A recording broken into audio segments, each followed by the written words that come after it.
The crystal champagne flute slipped from Nate Harrison's fingers, shattering on the marble floor of the Grand Pavilion ballroom. But he didn't hear the crash, or notice the startled glances from Silicon Valley's elites surrounding him. His entire world had narrowed to a single impossible sight across the room. A woman in a midnight blue gown had just entered, holding the hands of two children, twins, perhaps 4 or 5 years old. The boy with the serious expression and analytical eyes. The girl with a confident smile and determined chin, both with features that mirrored his own so perfectly it stole the breath from his lungs. "Those children, they're mine," he whispered, the realization crashing through him like a tidal wave. 5 years of separation, 5 years of throwing himself into work, and now this moment of truth that would change everything. The tech mogul who had built a billion-dollar empire, who had graced magazine covers and influenced global markets, suddenly felt his carefully constructed world crumble beneath his feet. Before I continue with this story of discovery and second chances, take just 2 seconds to hit that subscribe button and ring the notification bell. Our community is growing every day, and I don't want you to miss any of these powerful stories that could change your perspective on life. What would you do if you discovered that the success you've spent your life building was actually your greatest failure? How many of us have pursued wealth and achievement, only to realize too late we've sacrificed the connections that give life meaning? Have you ever reached a goal and felt strangely empty inside? Today's story confronts the problem that haunts so many successful people, the lonely victory of having everything money can buy while having no one to share it with. Stay with me as we uncover how one shocking moment forced a billionaire to redefine success and rebuild what truly matters. What would you choose if forced to decide between your empire and your family? Nate Harrison stood frozen in that glittering ballroom, a man who had everything society told him to want, a tech empire worth billions, a mansion in the hills, private jets, and the admiration of an entire industry. Yet in that moment, watching those children, his children, he realized how hollow his achievement truly was.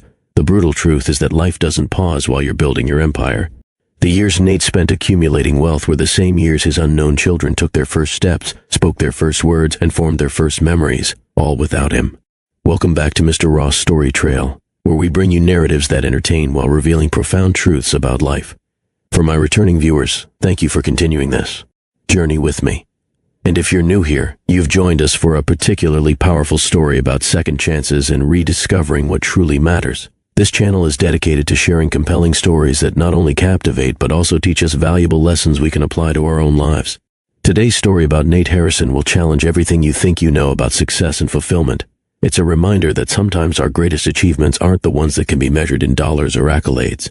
As Nate took that first step across the ballroom floor toward his unknown family, he began a journey that would force him to question everything he thought he knew about success. The path ahead would require more courage than building a billion-dollar company ever did. Stay with me through this entire story, because the lessons Nate learned through pain and redemption might just save you from making the same devastating mistakes in your own life. Sometimes the most valuable wisdom comes from witnessing another's journey, and Nate's journey is one none of us can afford to miss. Nate Harrison's daily routine exemplified precision engineering.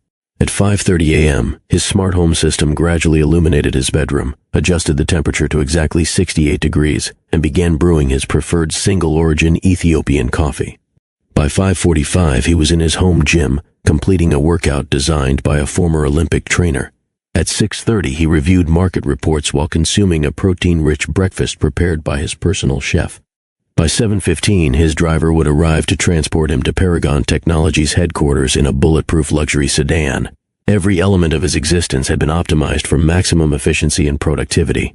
His calendar was managed down to 15-minute increments. His wardrobe consisted of identical high-end suits and subtle variations to eliminate decision fatigue.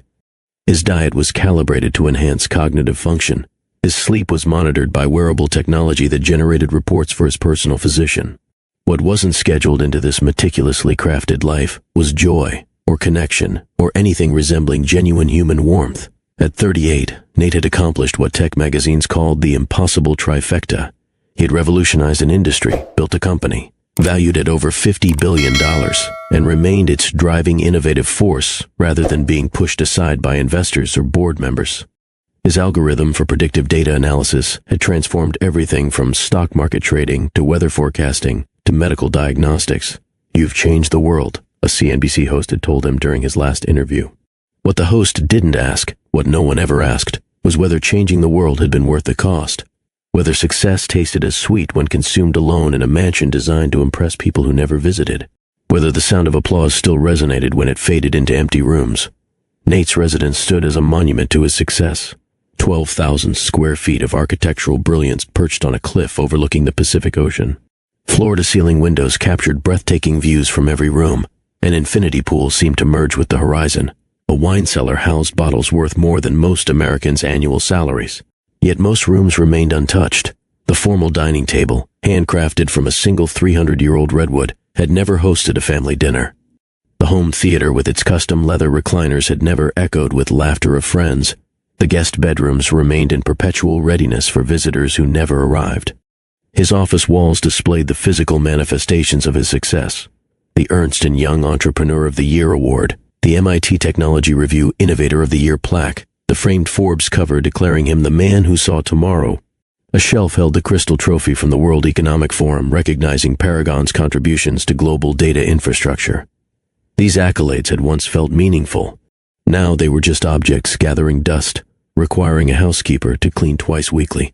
Occasionally, Nate would catch his reflection in the polished surface of an award and momentarily fail to recognize the man staring back, a stranger with tired eyes who had everything and nothing simultaneously.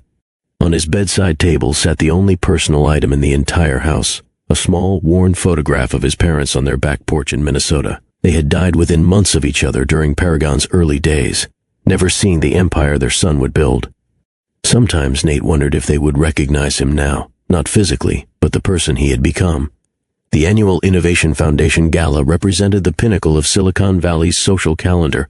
Held in the Grand Pavilion of the San Francisco Arts Complex, it brought together tech founders, venture capitalists, industry leaders, and the politicians who courted their favor. For most attendees, the event was an opportunity for connection and celebration. For Nate, it was an obligation, another performance in which he played the role of successful founder with practiced precision. This year's gala featured crystal chandeliers suspended above tables adorned with rare orchids. A string quartet played classical renditions of contemporary songs. Waitstaff in immaculate uniforms circulated with champagne and hors d'oeuvres created by a celebrity chef. The guest list included 3 billionaires, 2 former cabinet secretaries, a Nobel laureate, and numerous founders whose companies had either been acquired or gone public in the past year. Nate arrived precisely 30 minutes after the official start time, late enough to avoid the awkward early moments when the room was half empty, but early enough to fulfill his obligations as a major donor to the foundation.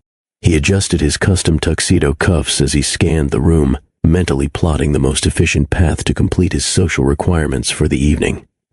He had no date. He never did. Romantic relationships were inefficient, messy complications that demanded time and emotional resources he preferred to direct elsewhere.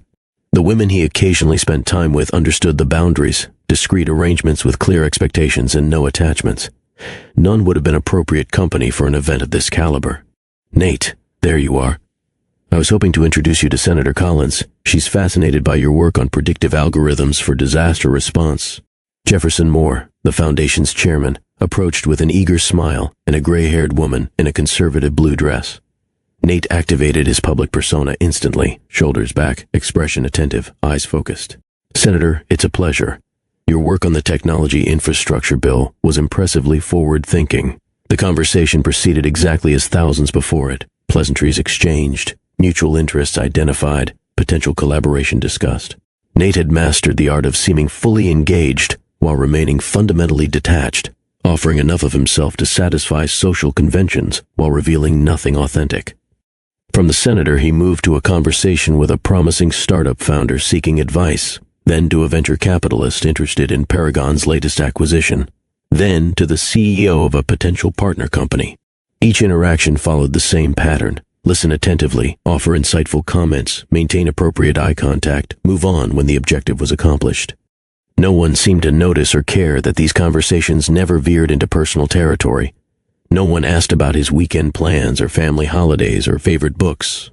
In Silicon Valley's elite circles, Nate's emotional detachment wasn't unusual. It was practically a prerequisite for admission. Between conversations, he would stand alone, champagne flute in hand, surveying the room like a general assessing a battlefield. He felt nothing as he watched couples laughing together, colleagues sharing inside jokes, friends catching up on personal news. These human connections were simply not part of his operating system anymore. Until the moment everything changed, until he saw them enter the ballroom, until the life he had built collided with the life he never knew he had. The grand doors of the ballroom opened at precisely 8:42 p.m. Nate registered the movement peripherally while discussing quantum computing applications with the CTO of a rival company. What drew his full attention was not the doors themselves, but the figures who passed through them. A woman in a midnight blue gown entered, her poised elegance immediately setting her apart from the typical tech industry crowd. The dress caught the light as she moved, creating subtle ripples of illumination that followed her path across the marble floor. Her dark hair was swept into a classic updo that emphasized her graceful neck and the delicate diamond pendant resting at her collarbone. But it wasn't her striking appearance that caused Nate's voice to falter mid-sentence. It was the two small figures holding her hands on either side. Twins, a boy and a girl, perhaps 4 or 5 years old, dressed in coordinated formal attire that suggested they belonged at this sophisticated gathering despite their youth. The boy wore a miniature black suit with a bow tie he had clearly been instructed not to touch, given his serious expression and deliberately still hands. The girl wore a silver dress with a tulle skirt that seemed to float around her as she walked, her eyes wide with wonder at the glittering scene before her. Their features struck Nate with the force of physical impact. The boy's intense focus as he surveyed the room, the same analytical assessment Nate performed whenever entering a new space. The girl's confident curiosity, the fearless approach to novelty that had driven Nate's early innovations. Both children had the distinctive Harrison cleft chin that Nate saw every morning in his mirror, a genetic signature passed down through 3 generations of his family. But most telling were their eyes, hazel with distinctive amber flecks, a rare combination inherited from Nate's maternal grandfather. Eyes that now scanned the ballroom with the same deliberate intelligence that had helped build Paragon Technologies. Those children couldn't possibly belong to anyone else. They were unquestionably his. "Excuse me," Nate said, not bothering to complete his sentence about quantum encryption protocols. The CTO looked startled, unused to being abandoned mid-conversation by someone of Nate's stature. But Nate had already moved away, his focus entirely on the trio now making their way toward the refreshment table. His mind raced through calculations. The twins appeared to be around 5 years old. 5 years since the divorce. The timing aligned perfectly, terribly, with their separation. She must have discovered her pregnancy after leaving him, after he had lost himself in 18-hour workdays and international business trips to avoid confronting the empty space she had left in his life. The crowd seemed to part before him, perhaps responding to the unusual intensity in his normally controlled expression. Nate moved with purpose, his breathing shallow, his hands uncharacteristically unsteady. The woman noticed his approach when he was still 15 feet away. Her expression shifted from polite social engagement to stunned recognition, followed quickly by resignation. She leaned down to speak quietly to the children, who looked up with curiosity as Nate reached them. "Hello," the boy said with unexpected formality, extending his small hand. "Are you one of Mommy's business friends?" Nate couldn't respond. His throat had closed around any possible words. Instead, he looked at the woman who had once been his wife, his question unspoken but unmistakable. "Nate," she acknowledged with formal politeness, "I didn't expect to see you here." "Evidently," he replied, his voice lower and more strained than he intended. His gaze moved between the twins, cataloging every feature that connected them to him. The boy had his mother's nose and Nate's jawline. The girl had her mother's smile but Nate's determined brow. "Mommy, who is this man?" the girl asked, tilting her head with the same gesture Nate used when confronting a complex problem. The woman hesitated, then gently guided the children toward a nearby table with desserts. "Why don't you both choose something sweet while I talk to this gentleman? Stay where I can see you." The children moved away reluctantly, still casting curious glances over their shoulders. "Were you ever going to tell me?" Nate asked, struggling to keep his voice even. "This isn't the place for this conversation," she replied, her composed expression belied by the tension in her shoulders. "When exactly would be convenient to discuss the fact that I apparently have children I knew nothing about?" His voice remained low despite his rising emotions. She glanced around, clearly uncomfortable with the potential for a scene. Several nearby guests were already watching with poorly disguised interest. "Tomorrow. My suite at the Westlake Hotel, 10 a.m. I'm here for a conference." "You expect me to wait until tomorrow?" "I expect you to consider what's best for them," she countered, with a pointed look toward the twins, who were now deliberating between chocolate truffles and miniature fruit tarts. This is neither the time nor the place. The rational part of Nate's mind, the part that had built a tech empire through strategic decision-making, recognized she was right. "What are their names?" he managed. Her expression softened slightly. Oliver and Olivia. They'll be 5 next month. 5. The timing aligned perfectly with their separation. Questions flooded his mind, but before he could voice any, an elderly couple approached, calling his ex-wife's name. "Tomorrow," she promised, meeting his eyes directly for the first time. "We'll explain everything then." Nate's driver was surprised when summoned 2 hours before the gala's scheduled conclusion. The ride to his clifftop home passed in a blur of streetlights and scattered thoughts. His mind, typically organized with the precision of the algorithms he'd created, now churned with chaotic emotions and fragmented questions. Why had she kept this from him? What had she told the twins about their father? Did they know who he was? Had she remarried? Where had she been living these past 5 years? How could he have been unaware of their existence for so long? The mansion that had always felt too large now seemed suffocating. Nate paced the length of his living room, floor-to-ceiling windows revealing the moonlight on distant waves. He poured himself 2 fingers of 30-year-old scotch, then left the untouched glass on the kitchen counter. Sleep was impossible. His bedroom, designed by a renowned minimalist architect, offered no comfort.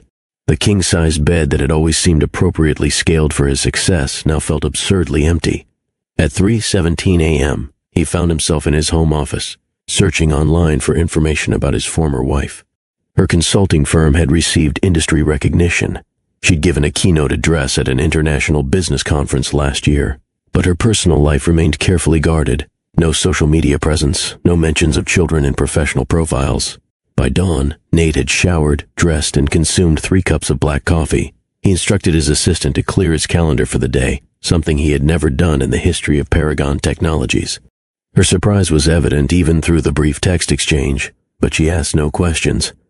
As his driver delivered him to the Westlake Hotel at precisely 9:57 a.m., Nate realized he had prepared for thousands of meetings throughout his career. Negotiations worth billions, presentations to world leaders, confrontations with powerful competitors.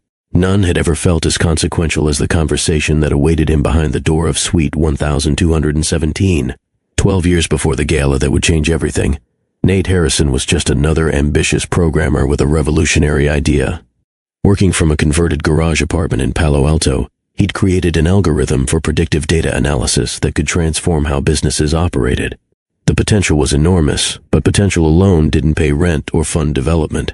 His days followed a relentless pattern, coding until dawn, sleeping for 4 hours, then attending investor meetings where venture capitalists smiled politely before declining to take the risk.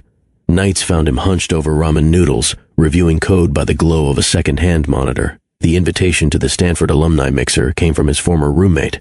Nate almost declined. Networking events exhausted him, and his time was better spent refining his algorithm, but desperation for funding eventually won out.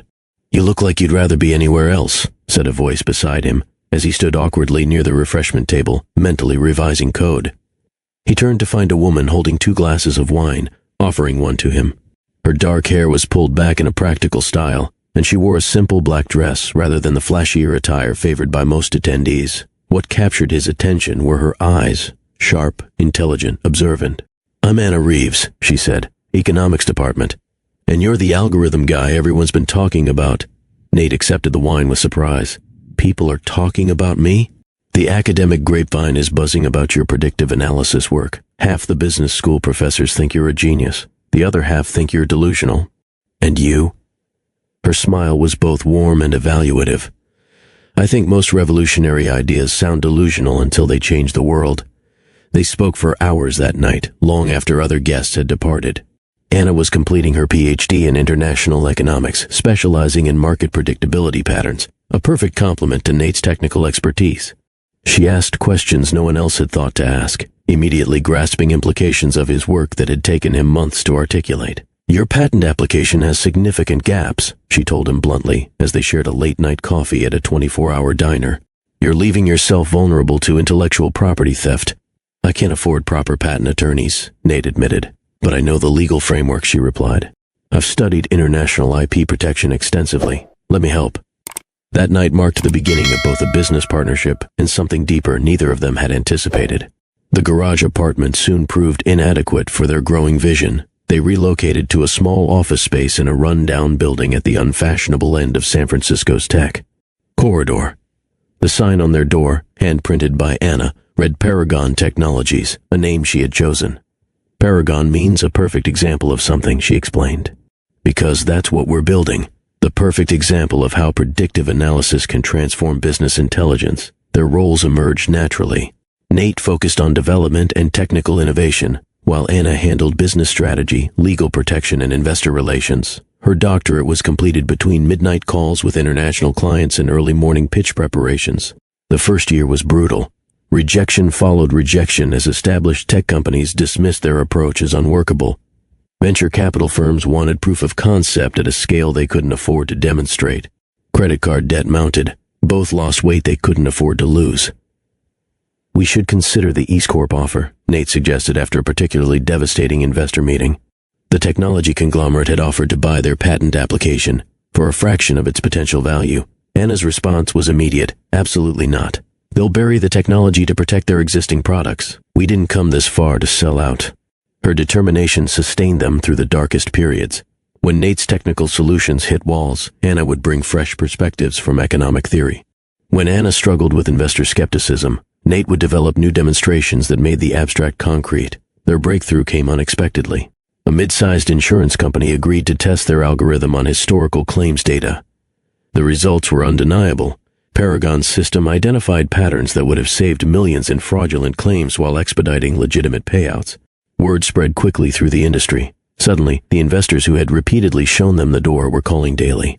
Anna handled these conversations with diplomatic precision, remembering every slight and leveraging their newfound position.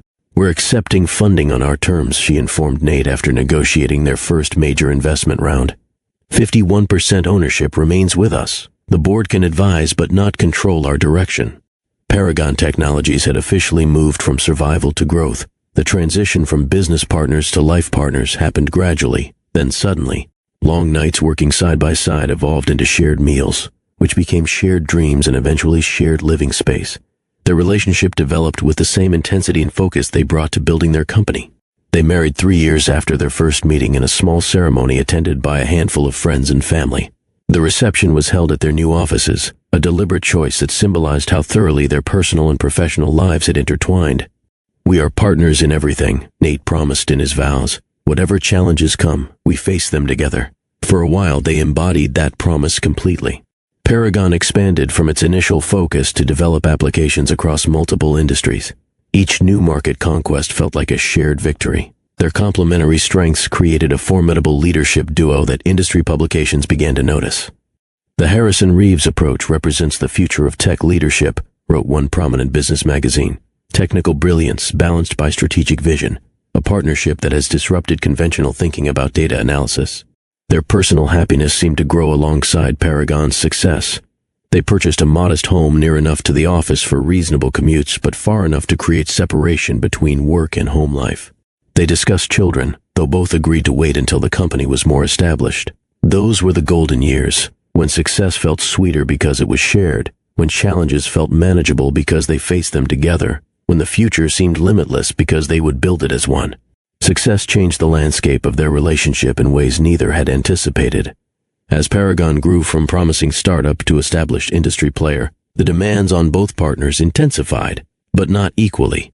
Nate's role expanded globally. His technical expertise and visionary approach made him the natural face of the company. Investors wanted to meet the genius behind the algorithm. Potential clients needed his reassurance. Industry conferences demanded his presence as a keynote speaker. It's just a 2-week European trip, he explained the first time, packing his suitcase while Anna watched from the doorway. The Frankfurt and London offices need guidance on the new healthcare implementation. 2 weeks became 3 last time, she reminded him.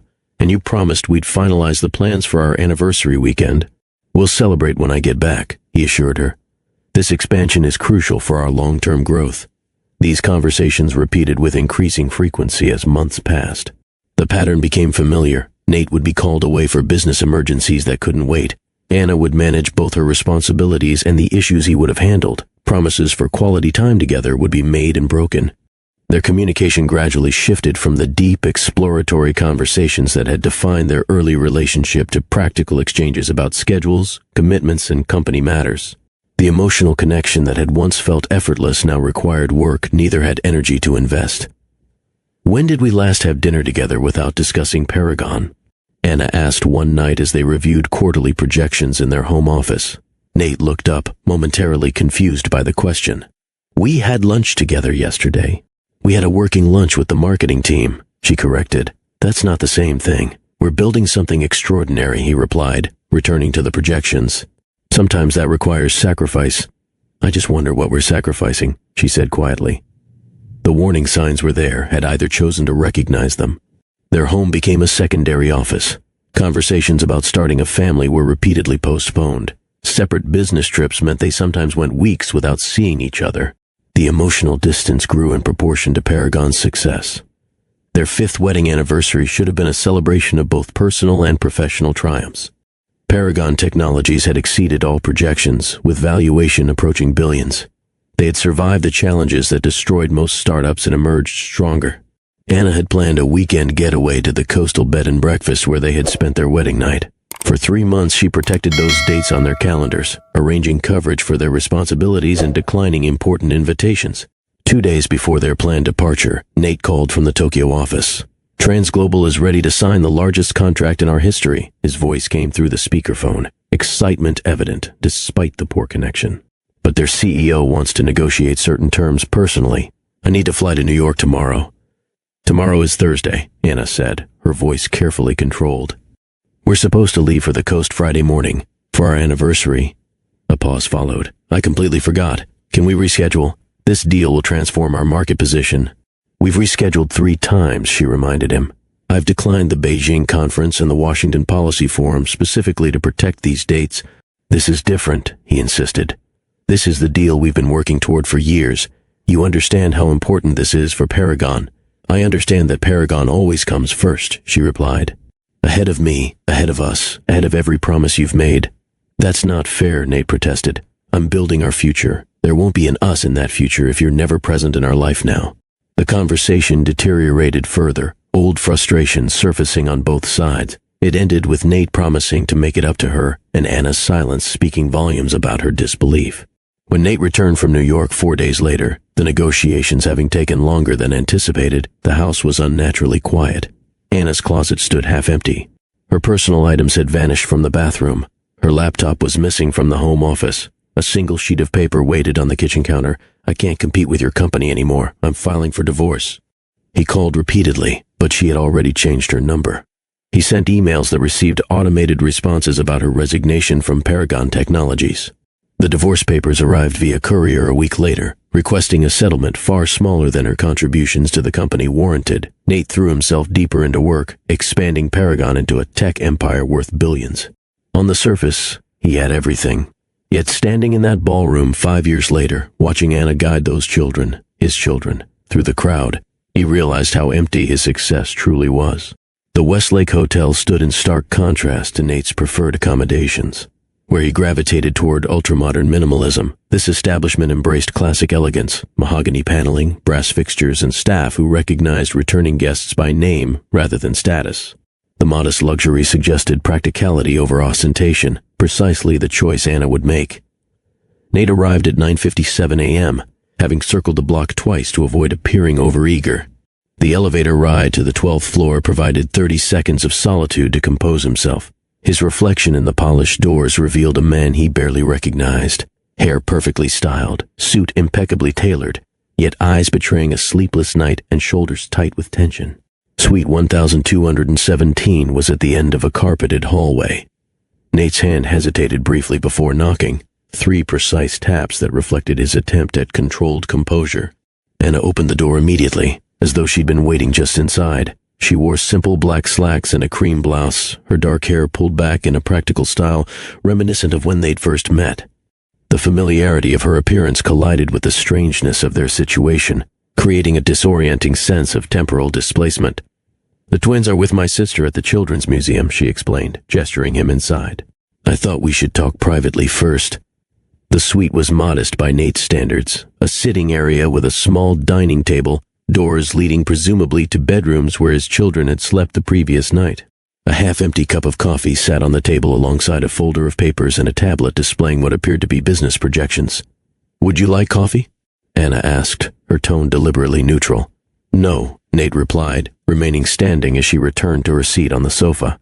I'd like answers. 5 years, Nate began, his voice low and controlled despite the emotion threatening to break through. 5 years of silence, and now I discover I have children through a chance encounter at a gala. Do you have any concept of what that feels like? Anna's hands tightened around her coffee mug. I can imagine it was shocking. Shocking. The word came out as a harsh laugh. That doesn't begin to cover it. Those children are mine. They have my eyes, my chin. They're nearly 5 years old, which means you knew you were pregnant when you left. You deliberately kept them from me. Yes, she admitted quietly, meeting his gaze directly. I did. Her calm acknowledgement fueled his anger. You had no right to make that decision unilaterally. No right to deny me knowledge of my own children. No right to deny them their father. You're right, Anna said, surprising him with her agreement. It was wrong, and I've questioned that decision countless times over the years. Then why? Nate demanded, finally taking a seat across from her, the coffee table between them like a demilitarized zone. What possible justification could you have?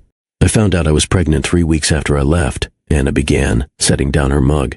You were in the middle of the transglobal acquisition. It was all over the business news. 18-hour workdays, sleeping in your office, flying between continents with barely enough time to change clothes. That doesn't... Let me finish, she interrupted with a firmness that reminded him of boardroom negotiations years earlier. I was hurt, angry, and afraid. We had discussed having children for years, but you always had reasons to wait. The next product launch, the next funding round, the next market expansion. There was always something more important than building a family.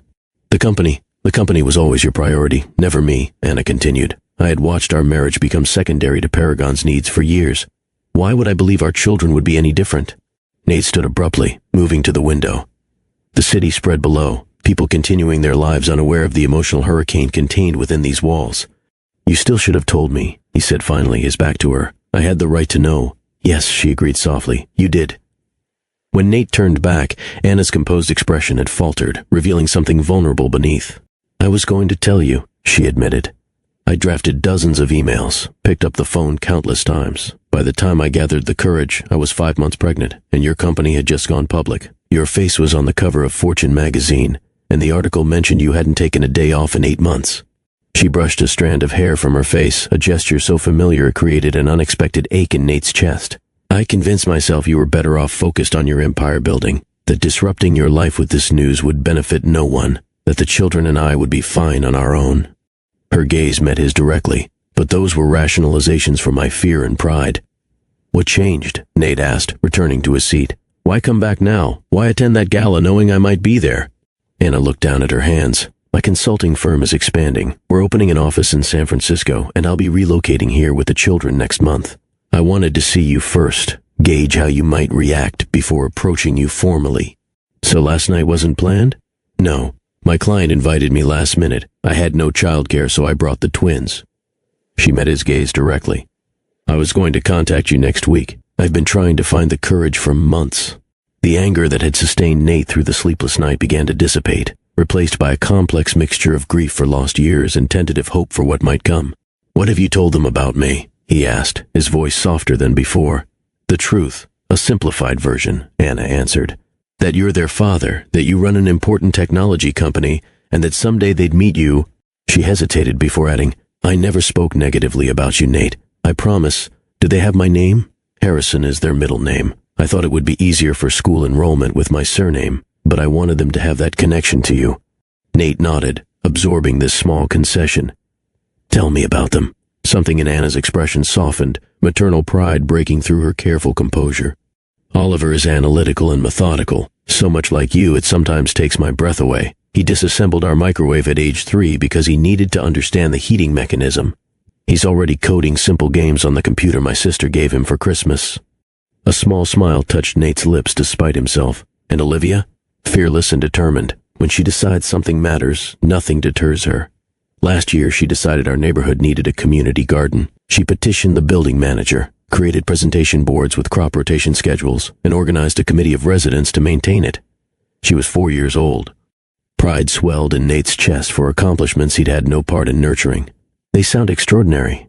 They are, Anna confirmed. Oliver is reading at a 5th grade level. Olivia has perfect pitch and started violin lessons 6 months ago. They both excel academically, but more importantly, they're kind, curious children who care deeply about others. She reached for the tablet on the coffee table, unlocking it to reveal a photo gallery. Would you like to see? The next 20 minutes passed in a blur as Anna scrolled through images of the lives Nate had missed, the twins as infants, with matching expressions of concentration. There, first steps, birthday celebrations with modest cakes and handmade decorations, Oliver building elaborate Lego structures, Olivia conducting an imaginary orchestra, both children laughing in autumn leaves. Each photo was another moment lost, another milestone Nate would never experience firsthand. The weight of this absence pressed against his chest until he could barely breathe. "Where have you been living?" he asked finally. "Portland, near my sister. I used the settlement to start a consulting firm specializing in international business development. It's been successful enough to provide stability for the children." "The settlement," Nate repeated, remembering how little she had requested in the divorce compared to what she could have claimed. "You could have demanded half of everything." "I never wanted your money, Nate," Anna said quietly. "I wanted your presence. There's a difference." The simplicity of this truth struck him with unexpected force. A silence stretched between them, 5 years of separation creating a chasm neither knew quite how to bridge. "I want to meet them properly," Nate said finally. "To be part of their lives. They want that too," Anna admitted, "especially Oliver. He has a scrapbook of articles about you and your company." For the first time since seeing them at the gala, Nate felt something beyond shock and anger, a fragile, tentative hope. "When?" "They'll be back from the museum at 2. We could have lunch here if that works for you." Nate checked his watch automatically. He had 3 meetings scheduled, including a call with international investors that had taken weeks to arrange. "I'll be here," he said, already composing the message to his assistant in his mind. "Nothing is more important than this." Anna's expression suggested she recognized the significance of this statement coming from him. As they finalized the details for lunch, Nate felt the weight of missed years alongside the possibility of a different future, one where balance might replace the single-minded ambition that had cost him so much. Before I continue with Nate's first real meeting with his children, I want to remind you to hit that subscribe button if you haven't already. This channel brings you stories that aren't just entertaining but contain powerful life lessons we can all learn from. What's happening in Nate's life right now might seem extreme, but how many of us sacrifice important relationships while chasing success? Subscribe now and join our community dedicated to understanding life's most meaningful truths through compelling stories. Nate arrived at Bellini's at 12:45 p.m., 15 minutes before the agreed time. He had selected this upscale Italian restaurant for their first official meeting based on careful research. Its private dining rooms offered discretion. The children's menu featured quality options beyond typical fare, and the atmosphere balanced sophistication with warmth. The maitre d' led him to a secluded alcove separated from the main dining area by frosted glass panels. A table set for 4 awaited, with 2 booster seats already in place. Nate had specifically requested a round table rather than rectangular, a subtle choice to eliminate hierarchy and create equal positioning for all participants. "Would you care for something while you wait, Mr. Harrison?" the maitre d' asked. "Just water, thank you," Nate replied, his typically steady hands betraying his nerves as he adjusted his tie for the 3rd time since entering the restaurant. He had dressed deliberately for this occasion, forgoing his usual power suit for charcoal slacks and a blue cashmere sweater, still refined but less formal. The corporate armor that typically surrounded him had been intentionally set aside. At precisely 1 p.m., the maitre d' returned. "Your guests have arrived, sir." Nate stood as Anna approached with Oliver and Olivia. The children walked on either side of her, their expressions a mixture of curiosity and apprehension. Oliver wore a button-down shirt and khaki pants that mirrored Nate's preferred style, while Olivia had chosen a purple dress with silver stars and practical Mary Jane shoes. "Hello," Nate said, his practiced public-speaking voice failing him, coming out softer than intended. "Oliver, Olivia," Anna said gently. "This is your father, Nate Harrison." Oliver stepped forward first, extending his hand formally. "Hello, Mr. Harrison. I'm pleased to meet you." The adult gesture from the small boy nearly broke Nate's composure. He shook the tiny hand carefully. "I'm very pleased to meet you too, Oliver. But you can call me Dad, if you'd like." Oliver considered this proposition with serious deliberation. "I'll think about it," he decided, climbing onto his booster seat with methodical precision. Olivia hung back, studying Nate carefully with those hazel eyes so identical to his own. Her gaze was evaluative, reminding Nate of how he assessed new technology or potential acquisitions. "Do you really have robots that build cars in your company?" she asked finally. "Not exactly," Nate smiled, relieved to discuss something concrete. "We make the software that helps those robots know what to do. That's still pretty cool, she decided, approaching the table. Can we see them sometime? I'd love to show you, Nate promised, feeling a connection forming. The server arrived to take their orders, providing a welcome structure to the awkward situation. Nate noticed that Anna didn't need to prompt the children about their selections.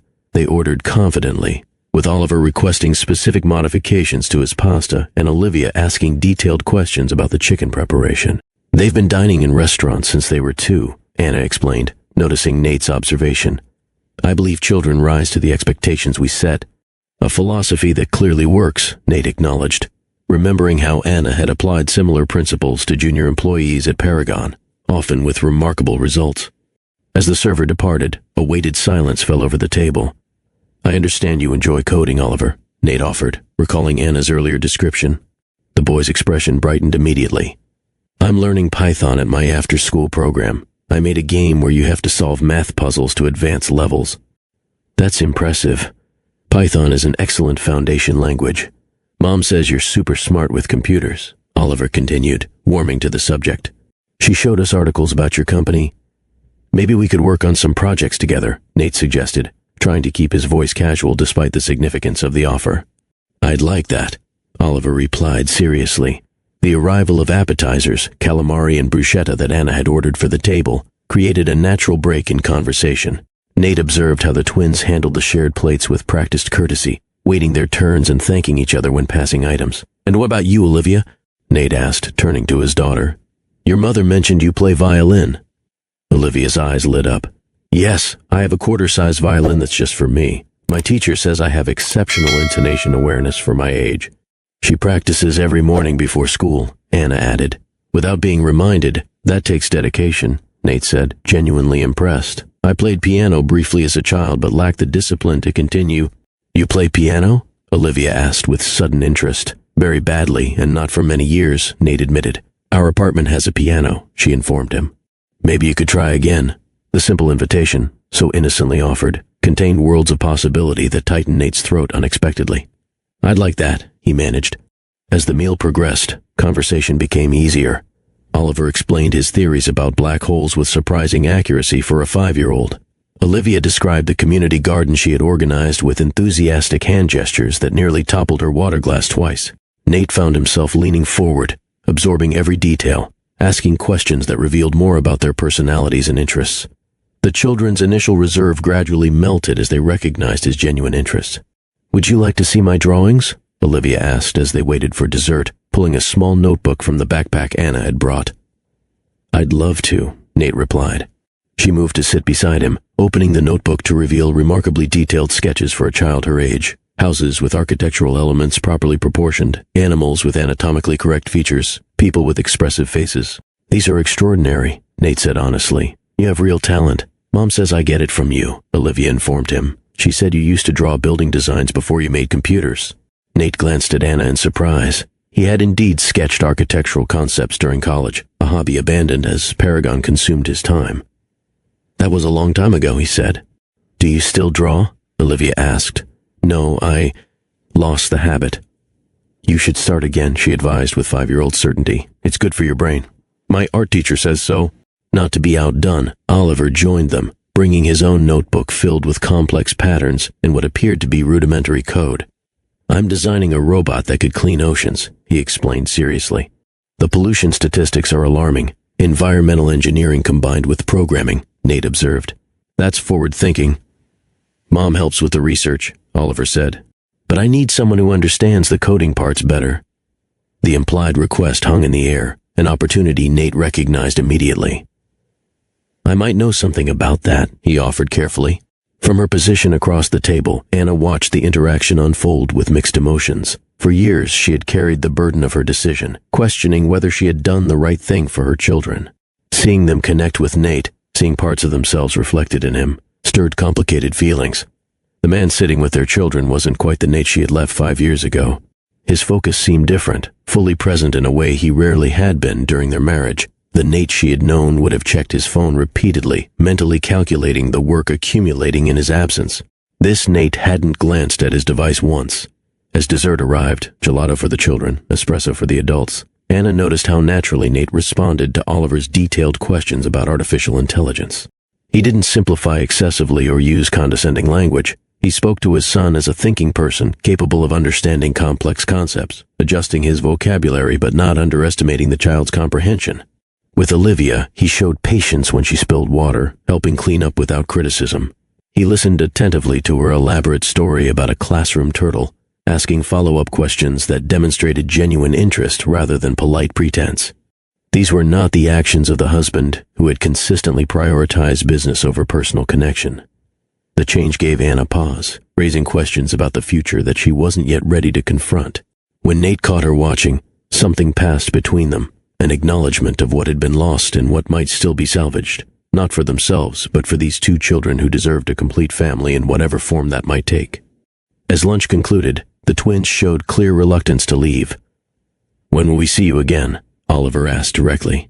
Nate glanced at Anna, silently seeking permission before answering. "That's something your mother and I need to discuss," he said carefully. "But soon, I hope. Tomorrow?" Olivia suggested optimistically. "Probably not tomorrow," Anna interjected gently. "But we'll figure out a schedule."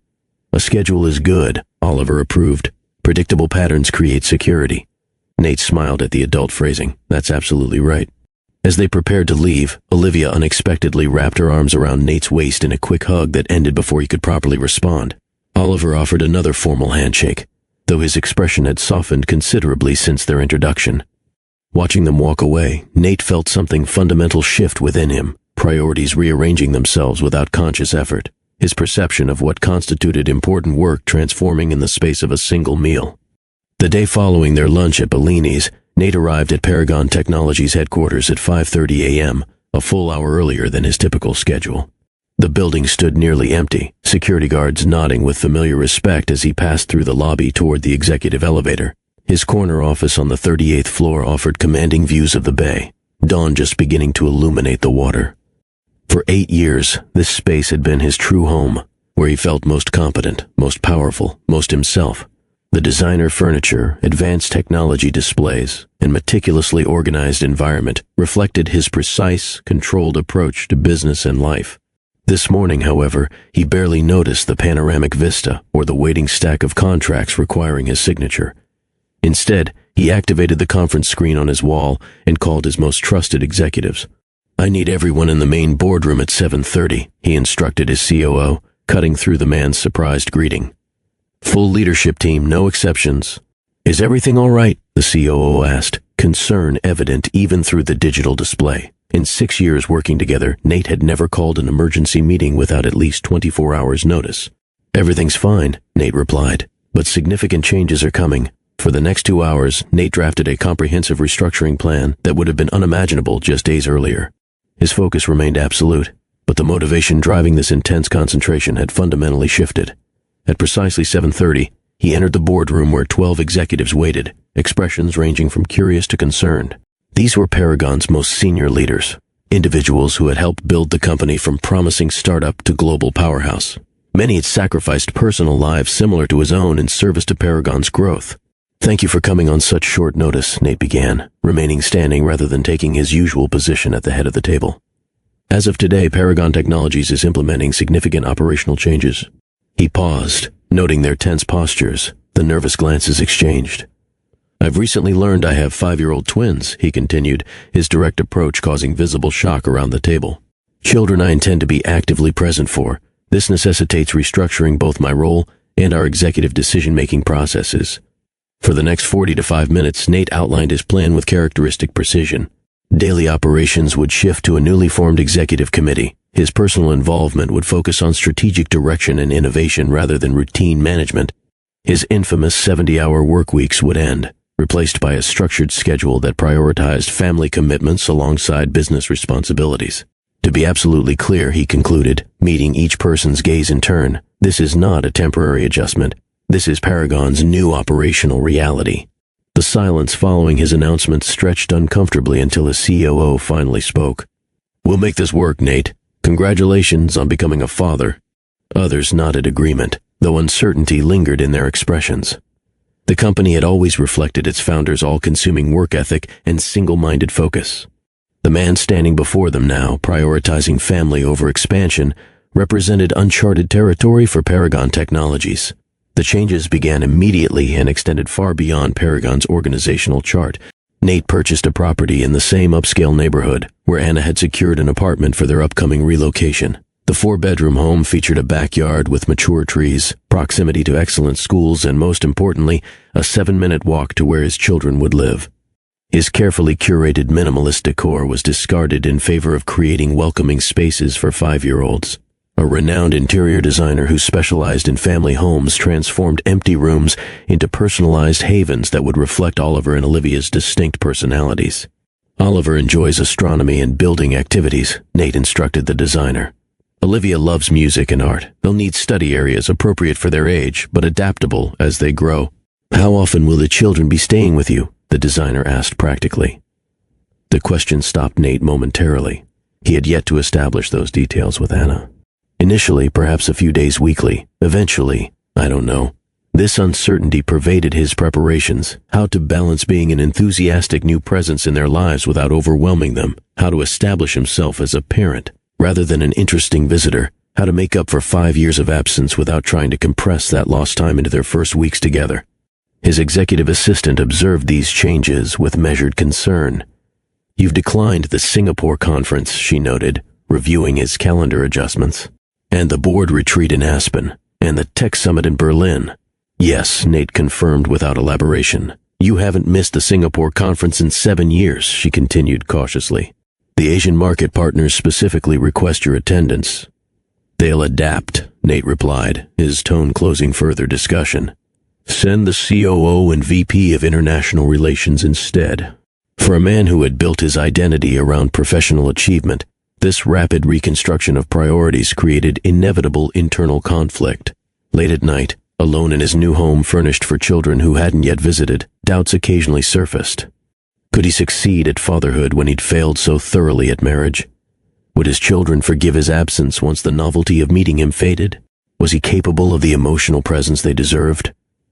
These questions had no immediate answers. For perhaps the first time in his adult life, Nate faced a challenge that couldn't be solved through intelligence, resources, or determination alone.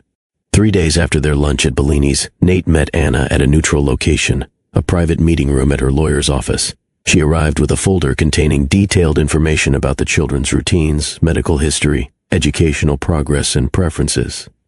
This is everything I thought you might need to know, she explained, sliding the folder across the table. Their pediatrician's contact information, allergy notifications. Olivia has a mild shellfish sensitivity. Their favorite foods, bedtime routines, comfort objects. Nate accepted the folder, recognizing the gesture for what it was, Anna's first concrete step toward integrating him into their children's lives. Thank you, he said simply. I've also drafted a potential visitation schedule, she continued, her practical approach reminiscent of their early business collaborations. Perhaps starting with one weeknight dinner and gradually building to overnight stays once they're comfortable. Nate studied the proposed schedule. This seems well considered, but I'd like to add weekend activities as they adjust, perhaps Saturday outings to start. Anna nodded. That makes sense. They're both typically energetic on weekends. As their discussion progressed, they established parameters for major decisions, holiday arrangements, and communication protocols. The framework that emerged wasn't just a CO parenting agreement, but a roadmap for rebuilding trust between them. Trust that had been damaged first by Nate's workaholism, and then by Anna's withholding of the children's existence. There's something else we should discuss, Anna said as they concluded the practical arrangements. I believe we should work with a family therapist, not just for the children, but for all of us. This transition will be complex for everyone involved. Nate's instinctive resistance to therapy, a vulnerability he would have rejected outright in his previous life, was immediately overruled by his determination to succeed at fatherhood. I agree, he said. Do you have someone in mind? Anna's slight surprise at his ready acceptance quickly transformed into approval. Yes, Dr. Eleanor Chen. She specializes in blended families and unusual co-parenting situations. Make the arrangements, Nate nodded.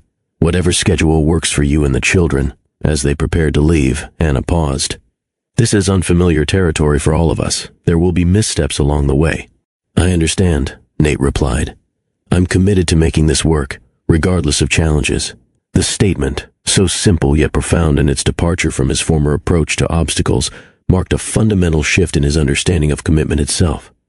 The practical challenges of becoming an instant father to 5-year-olds emerged quickly. Theoretical knowledge about child development couldn't prepare Nate for the reality of Oliver's intense questioning about rocket propulsion during what should have been bedtime, or Olivia's tears when her art project didn't match her vision, or the bewildering array of children's television shows they referenced in conversation. Their first overnight stay at his home revealed the gap between preparation and experience. Despite the perfectly appointed bedrooms, expert-selected toys, and meticulously planned child-friendly meals, Nate found himself completely unprepared for Oliver's sudden homesickness at 2 a.m. "I want Mom," the boy said, appearing beside Nate's bed, tears streaming down his face. Nate's initial impulse, to call Anna immediately, was countered by his determination to handle parenting challenges independently. Instead, he sat with Oliver in the kitchen, warming milk the way his own mother had done during his childhood nightmares, listening as his son's concerns tumbled out.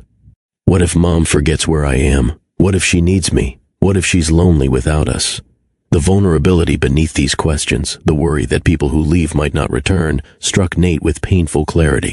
These fears reflected the consequences of his absence, the uncertainty his children had lived with, despite Anna's best efforts to provide stability. "Your mom always knows exactly where you are," Nate assured him gently. "She's probably sleeping right now, but she's definitely not lonely because she knows you're safe with me, and you'll see her tomorrow afternoon." "Promise?" Oliver asked, his small hand gripping Nate's with surprising strength. "I promise," Nate replied, understanding suddenly that this simple commitment carried more weight than any business contract he had ever signed. When Oliver finally returned to sleep, Nate remained awake, confronting the reality that becoming a father wasn't simply about providing resources, or even time. It was about becoming the stable center his children could orient themselves around, a presence they could trust absolutely. While Nate restructured his life around fatherhood, Anna was orchestrating her own significant transition. Her international business consulting firm, AR Global Strategies, had secured several major technology clients seeking expansion into Asian and European markets. The San Francisco office represented not just geographical relocation, but substantial professional growth.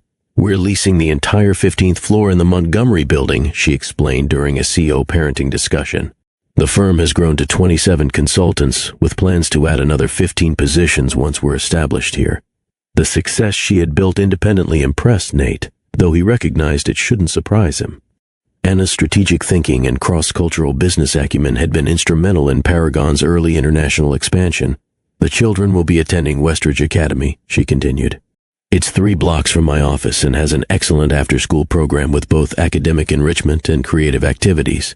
Her careful planning extended to every aspect of the twins' lives, maintaining their established routines while creating space for Nate's increasing involvement. The apartment she had secured featured separate bedrooms for each child, a music room with Olivia's piano, and a study area equipped with the educational materials Oliver preferred. As they worked to establish their new normal, Nate observed how efficiently Anna balanced professional demands with parenting responsibilities, a balance he had never achieved during their marriage. Her calendar accommodated school events, doctor appointments, and children's activities alongside international client meetings and business travel. "How do you manage it all?" he asked after a particularly complex week involving Olivia's violin recital, Oliver's science fair, and the official opening of AR Global's San Francisco office. Anna considered the question seriously. "I built my company around my priorities rather than trying to fit my priorities around my company. The structure follows the values, not the other way around." The insight lingered with Nate long after their conversation ended, challenging his fundamental assumptions about success and fulfillment. Perhaps the greatest lesson in this unexpected chapter of his life wasn't about parenting techniques or co-parenting arrangements, but about the possibility of redefining achievement itself. Nearly a year after the fateful Gala reunion, Nate's home transformed from its former austere elegance into a wonderland of balloons, streamers, and carefully selected decorations featuring constellations and musical notes, themes reflecting the twins' individual passions. Today marked Oliver and Olivia's 6th birthday, the first Nate would celebrate with them, and he had approached the occasion with the same meticulous attention previously reserved for product launches. "Dad, did you really build the planetarium dome yourself?" Oliver asked, examining the temporary structure erected in the backyard that would later project stars across its interior surface. "With some help from the Science Museum's educational department," Nate admitted. "I wanted it to be accurate. It has all the major constellations in the correct positions for tonight's sky, Oliver noted with approval, his knowledge of astronomy continuing to astonish Nate. Nearby, Olivia directed a string quartet, music students from the local university whom Nate had hired to perform during the party. Her confidence in providing them with specific tempo instructions belied her 6 years. The Allegro section needs more brightness, she informed a bemused violinist. Like sunshine breaking through clouds, the musician exchanged amused glances with her colleagues before adjusting her approach. Like this? She asked, playing the passage with more vibrant articulation. Perfect, Olivia beamed, clapping her hands in delight. Watching his children move through the space he had created specifically for their happiness, Nate experienced an unfamiliar sensation, a completeness that had eluded him throughout his years of professional success. The guest list reflected their expanding social circle. Children from the twins' new school, parents Anna had befriended, Nate's mother who had flown, in from Minnesota, Anna's sister from Portland, and a few carefully selected Paragon executives whose own children were close in age to the twins. Most notably present was Anna herself, comfortable in Nate's home in a way that would have seemed impossible months earlier. Their CO parenting arrangement had evolved from formal scheduling to fluid cooperation, each recognizing the other's strengths and supporting their weaknesses.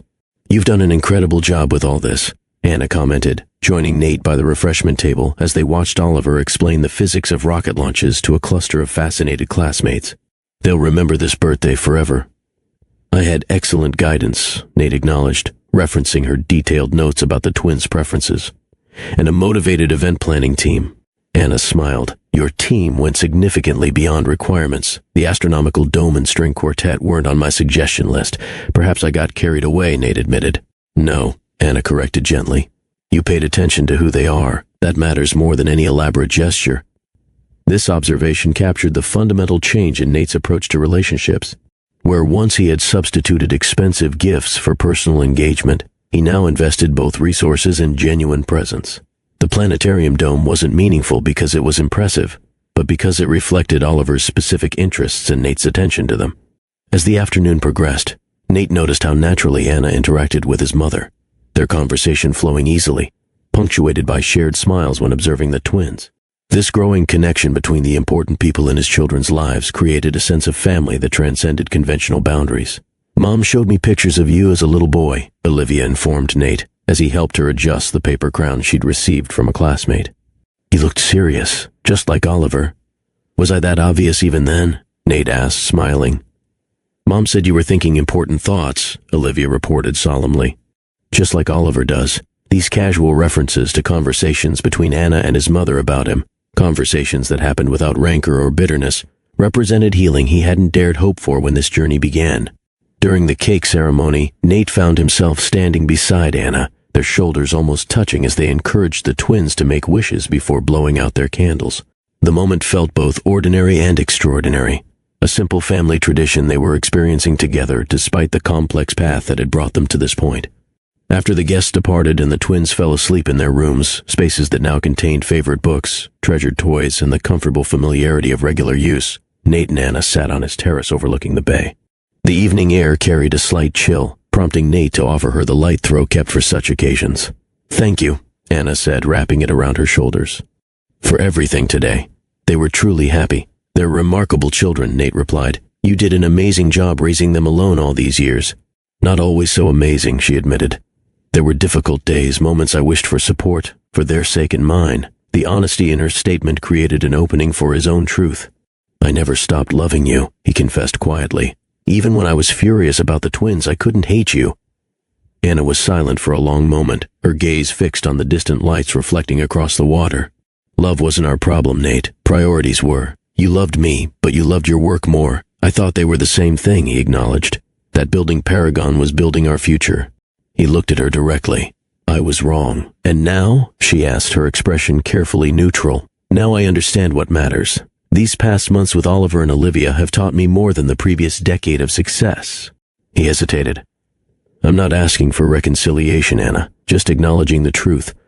She considered his words carefully, her fingers tracing the pattern on the throw. "We're different people now. I've built my own company, my own life. You've learned to balance yours. Perhaps that's why this GO parenting arrangement is working." "Perhaps," he agreed, though something in her tone gave him pause. "What are you saying?" I'm saying that sometimes people need to grow separately before they can grow together. Anna met his gaze. I'm not ready to revisit our past, but I'm open to exploring who we are now. It wasn't a promise of reunion, but it was possibility, something Nate had stopped believing in years ago. The path forward remained uncertain, yet for the first time, he could envision a future where his family might be whole in ways he'd never anticipated. As they sat in comfortable silence watching the lights across the bay, Nate recognized that true healing wasn't found in grand gestures or definitive moments, but in the patient rebuilding of trust through consistent actions and genuine change.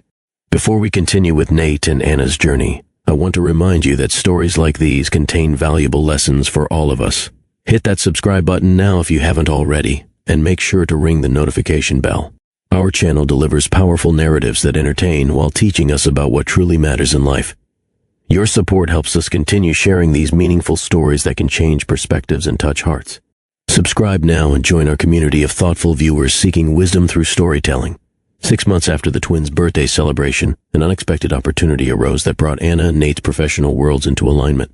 Paragon Technologies had developed an advanced analytics platform for global market prediction, technology that perfectly complemented AR Global Strategy's international business consulting services. Your system could transform how our clients approach emerging markets, Anna noted during a preliminary discussion in Nate's office. The predictive modeling would give them months of advantage over competitors. And your client relationships would provide real-world testing for our algorithms, Nate replied, recognizing the natural synergy between their companies. What began as a casual conversation evolved into formal collaboration. Weekly strategy meetings became part of their routine, professional discussions that gradually incorporated personal elements as boundaries softened. They discovered their complementary strengths remained as effective in business as they once had been, with Anna's practical approach balancing Nate's innovative thinking. During one particularly productive session at AR Global's offices, Nate noticed Anna's careful documentation of their discussion points, the same meticulous note-taking that had characterized her approach during Paragon's early days. Some things never change, he observed with a smile. Some things do, she countered, gesturing toward his relaxed posture and the fact that his phone remained untouched throughout their 2-hour meeting. The Nate Harrison I was married to would have checked his messages at least 15 times by now. The observation contained no bitterness, simply acknowledgement of genuine change. Their professional collaboration provided neutral ground where they could rebuild trust through shared goals and demonstrated reliability. Each meeting, each successfully executed project, each problem solved together created new reference points that gradually outweighed past disappointments. Your team is impressed with our integration progress, Nate mentioned after a joint presentation to AR Global's senior consultants. They're more impressed with you, Anna replied honestly. The tech visionary who actually listens to implementation concerns isn't what they expected. I had an excellent teacher in the art of listening, Nate acknowledged, his expression conveying the deeper meaning behind his words. As months passed, family activities expanded beyond scheduled parenting time. Weekend outings became informal traditions. Saturday morning farmers' market visits where Oliver meticulously selected ingredients for scientific cooking. Experiments, Sunday afternoon concerts where Olivia critiqued performances with surprising accuracy, impromptu beach excursions when weather permitted. These outings began with careful coordination and separate transportation but gradually evolved into shared experiences from start to finish. The twins' joy at having both parents present overcame any awkwardness between Anna and Nate. "Can we go to the Science Museum again?" Oliver asked one Friday evening as Anna picked up the twins from Nate's home. "Dad said they have a new exhibit about quantum physics." "That sounds like a Saturday activity," Anna replied, glancing at Nate. "Would tomorrow work for everyone?" What might once have required complex negotiation now happened naturally. A family outing materialized without formal scheduling. The museum visit extended to lunch at a nearby restaurant, which led to an impromptu stop at a bookstore where both children received new reading material. By the time Anna's car pulled into Nate's driveway that evening to collect forgotten backpacks, the day had transformed from a simple museum visit to 8 hours of family time. None of it planned, all of it treasured. These unstructured moments allowed patterns to emerge that resembled family traditions. Movie nights featuring animated films that Nate had never seen but now quoted regularly. Board game competitions where teams rotated to prevent Oliver's strategic thinking from dominating. Weekend breakfasts where Olivia insisted on making fancy place cards assigning seating arrangements. Gradually, the boundaries between separate households became less defined. Homework completed at one home traveled to the other without confusion. Favorite toys and books migrated freely between locations. The twins moved between spaces with increasing comfort, their sense of security growing as they witnessed their parents' evolving relationship. "Are you and Mom best friends again?" Olivia asked Nate one evening as he tucked her into bed following a day spent at the botanical gardens. "We're good friends," Nate answered carefully. "Why do you ask?" "You laugh at her jokes even when they're not funny," Olivia observed with a child's directness. "That's what best friends do." The simple observation revealed how closely the twins monitored the relationship between their parents, finding meaning in subtle interactions adults might consider insignificant. Oliver proved equally perceptive, though his approach was more analytical. During breakfast at Anna's apartment, he announced his findings after weeks of apparent observation.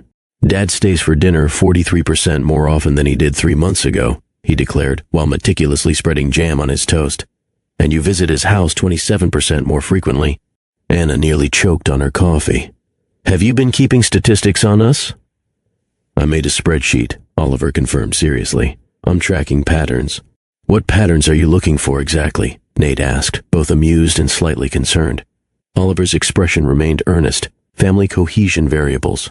My guidance counselor says data helps understand complex situations." The twins' observations, whether emotional or analytical, made clear that every interaction between Anna and Nate carried significance beyond the moment itself. Their developing relationship existed under watchful eyes that missed nothing and hoped for everything. "We should take the twins camping," Nate suggested during a strategy meeting that had drifted from business to personal matters. "Real camping, not those luxury glamping experiences." Anna raised an eyebrow. "You want to sleep in a tent? Voluntarily? Oliver's science class is studying ecosystems. Olivia keeps talking about nocturnal animal sounds." "It seems like a perfect opportunity," Nate explained, then added with slight embarrassment, "I've been watching instructional videos on setting up tents." This was how the four found themselves at Mount Diablo State Park on a clear autumn weekend. 2 tents established in a family camping area, one for Anna and Olivia, one for Nate and Oliver. The day unfolded with hiking, wildlife identification, and impromptu science lessons from Nate about geological formations. As evening approached, they gathered around a campfire Nate had carefully constructed following ranger guidelines. Oliver roasted marshmallows with scientific precision, while Olivia conducted the crackling flames like an orchestra. "Dad, are you and Mom getting back together?" Oliver asked suddenly, his young face serious in the firelight. Nate exchanged a glance with Anna across the flames. "We're figuring things out, buddy. What matters is that we both love you and Olivia very much." "But you like each other again," Olivia observed with characteristic directness. "You laugh at Mom's jokes even when they're not funny." "My jokes are hilarious, thank you very much," Anna protested with mock indignation. "They're really not," Nate stage whispered to the twins, earning giggles and a marshmallow thrown at his head. The moment contained a comfortable authenticity that had been absent from their early Kyo parenting interactions, a family dynamic emerging from the fragments of their past relationship. After the children fell asleep in their tents, exhausted from the day's activities, Anna and Nate remained by the dying embers of the campfire. The night sky above them revealed stars normally hidden by city lights, creating a canopy of brilliant pinpoints against perfect darkness. "Oliver would tell us the name of every constellation if he were awake," Anna murmured, leaning back in her camp chair. "And Olivia would explain how ancient cultures created music based on star patterns," Nate added with a smile. "They notice everything," she observed softly. "They're perceptive, like their mother." He hesitated. "They're not wrong though, are they? About us?" Anna's hand found his in the darkness. "No, they're not wrong. But we need to be certain this time. They deserve that certainty." "I am certain," Nate said simply. "I've learned what matters, what I can't live without." Their journey back to each other wasn't completed that night, but a new path was chosen, one they would walk together, this time with their eyes open to both the challenges and the blessings that lay ahead. As the campfire embers faded to darkness, the stars seemed to brighten in response, witnesses to a connection rebuilt not through grand gestures, but through the patient work of 2 people who had discovered what truly mattered. 7 years after that fateful Gala reunion, Nate Harrison stood at another threshold. The spacious backyard of their family home had been transformed for Oliver and Olivia's 13th birthday celebration. String lights hung from mature trees that had been mere saplings when purchased. A professional-grade telescope stood on a permanent mount at the yard's edge, Oliver's passion for astronomy having only deepened with age. A baby grand piano was visible through the French doors, Olivia's musical talent now flourishing under the guidance of a renowned instructor. The changes in their physical surroundings, however, paled in comparison to the transformation of the family itself. Nate and Anna had remarried on the twins' 10th birthday, a decision that merged celebration dates in a way the practically minded Oliver appreciated for its efficiency. The ceremony took place in this same backyard, with the twins serving as best man and maid of honor. The guest list included Paragon executives who had witnessed Nate's evolution from single-minded workaholic to balanced leader, AR Global consultants who had seen Anna expand her company while maintaining family as her core priority, and school friends who had grown alongside the twins through these years of change. "Dad, when are we cutting the cake?" Olivia called from across the yard, where she sat with friends from her youth orchestra. At 13, she remained fearlessly direct, though her artistic sensibilities had refined her approach to communication. "5 minutes, Nate replied, checking his watch, a habit from his former life repurposed for family timing rather than business deadlines. Oliver approached, his height now nearly matching Nate's, his serious expression a mirror of his father's focused concentration. "The presentation system is ready. I've queued the video compilation chronologically, as Mom suggested." The compilation, featuring highlights from the past 7 years, had been Oliver's project, combining his technical skills with an increasingly evident sentimental streak he tried to disguise behind methodical execution. Anna joined them, slipping her arm through Nate's with the easy familiarity of restored connection. "Everything ready?" "Perfect timing," Nate smiled. "Oliver was just confirming the video is set." As they moved toward the gathering of family and friends, Nate reflected on the journey that had brought them to this moment, not just the 7 years since reconnecting with his children, but the complete arc from ambitious programmer to tech billionaire to the man he had become, a father who measured success by family dinners rather than fiscal quarters, a husband who understood. Partnership required presence, not just provision, a leader who had redefined his company's culture to value balance alongside innovation. The family they had created defied conventional categories. Their journey had not followed the traditional path of marriage, children, and continuous life together. Instead, they had experienced separation, independent growth, reunion, and intentional rebuilding, creating a foundation potentially stronger than an uninterrupted progression might have provided. The twins had flourished in this reconstructed family environment. Oliver's analytical mind found expression in advanced mathematics and computer science, his bedroom now containing multiple monitors where he developed applications with social impact purposes. His most recent project, an algorithm helping optimize food distribution to homeless shelters, had won regional recognition. Olivia's artistic talents had expanded beyond music to include visual arts and creative writing. Her composition for string quartet had been performed at a prestigious youth arts festival, and her perspectives combined creative insight with practical application in ways that reminded Nate of Anna's balanced approach to challenges. Together they formed a unit strengthened by its fracture and reassembly. The difficulties of their path had created resilience rather than weakness, perspective rather than limitation. "Remember when we first took them camping?" Anna whispered as they watched the twins interact confidently with their guests. "How uncertain everything felt." "And now look at us," Nate replied, his gaze taking in the home and family they had reconstructed. "Who would have predicted this outcome?" "Oliver, probably," Anna laughed. With statistical modeling and probability algorithms, the journey from that shocking gala night to this moment of family celebration had taught lessons that Nate now considered more valuable than any business insight he'd gained building his technology empire. Success without loved ones to share it creates a hollow victory. The memories of his empty mansion and solitary achievements stood in stark contrast to the vibrant household they had created, a home where accomplishments large and small were celebrated communally, where disappointments were cushioned by shared support. Time represents the one resource you can never reclaim. The 5 years lost with his children remained an irreversible reality, a constant reminder to prioritize moments over milestones, presence over productivity. Though he had missed their first steps and words, his conscious choice to be fully engaged in their present development had created a relationship that transcended the gap in their early connection. Pride and fear make poor counselors when facing difficult truths. Both he and Anna had allowed these emotions to drive decisions that extended their separation, his pride in work achievements blinding him to relationship deterioration, her fear of rejection leading to withholding knowledge of the twins. Learning to recognize and counter these influences had become essential to their reconstructed relationship. Children need presence more than presence. The contrast between his initial approach, purchasing elaborate gifts to compensate for limited time, and his current understanding of meaningful engagement had transformed his relationship not just with Oliver and Olivia, but with every important connection in his life. Forgiveness offers not weakness, but ultimate strength.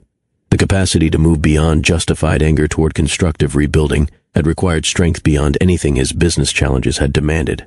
This lesson extended beyond family to reshape Paragon's corporate culture, creating an environment where failure became a stepping stone rather than a terminal event. "It's time," Anna reminded him, nodding toward the gathering crowd now assembled near the cake table. As Nate moved to join the celebration, he reflected on how completely his definition of success had transformed. The metrics that once dominated his evaluation of life, market share, valuation increases, innovation breakthroughs, had been replaced by entirely different measurements: moments of genuine connection, balanced priorities, meaningful impact on individual lives. "I once thought building a billion-dollar company was my greatest achievement," he often told young entrepreneurs who sought his advice. "Now I know it doesn't compare to building a family that stands on a foundation of honesty, forgiveness, and love." In the end, Nathaniel Harrison did indeed have everything, not because of his technological empire, but because he finally understood the difference between success and fulfillment, between accumulating wealth and cultivating what truly matters. As the birthday candles illuminated the faces of his family gathered close, Nate recognized the most important lesson of all, sometimes life's. Greatest gifts arrive through our greatest challenges, and what appears to be losing everything may actually be the beginning of finding what truly matters. Before we end today's story, take a moment to subscribe to our channel if you haven't already. These stories contain wisdom that can transform how we approach our own lives and relationships. Hit that subscribe button and notification bell so you never miss these powerful narratives that remind us what truly matters in life. Your support helps us continue sharing stories that not only entertain but also inspire meaningful change. Thank you for joining me on this journey of discovery through storytelling.